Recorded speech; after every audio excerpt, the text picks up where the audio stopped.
తాకట్లో ఉన్న మీ బంగారాన్ని విడిపించి ఆ రోజు ఆన్లైన్ రేటుకి కొంటాం. Sharma gold company. పహల్గామ్ ఉగ్రదాడికి భారత సైన్యం అంతకంతకు ప్రతీకారం తీర్చుకుంటోంది. 26 మంది అమాయక ప్రజలను పొట్టన పెట్టుకున్న ఉగ్రమూకలను వెంటాడి మరీ చంపుతోంది. ఈ క్రమంలోనే పహల్గామ్ ఉగ్రదాడితో ప్రమేయం ఉన్న లష్కరే తోయిబా టాప్ కమాండర్ అల్తాఫ్ లల్లీని భద్రతా దళాలు మట్టుబెట్టాయి.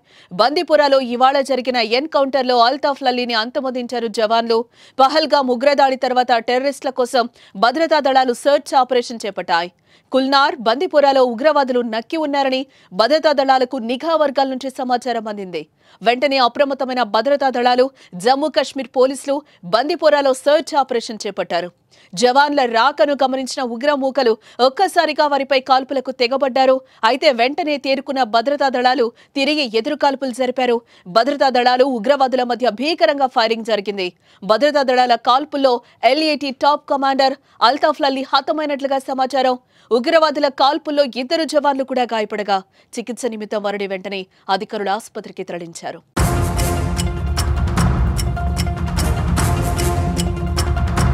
ఇకపోతే ఇప్పటి వరకైతే ఎలాంటి ప్రాణ నష్టం జరగలేదని అధికారులు వెల్లడించారు.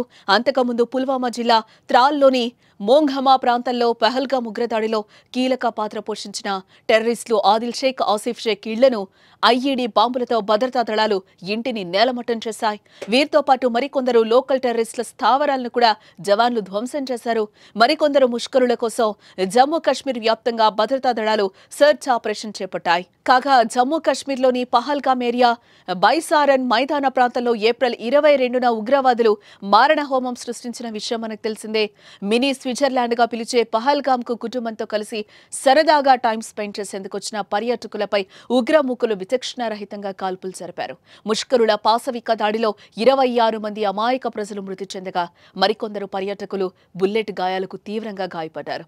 దీంతో పహల్గామ్లో దాడికి పాల్పడిన ముష్కరుల కోసం భారత దళాలు జమ్మూ కశ్మీర్ను అణువణువునా శోధిస్తున్నారు.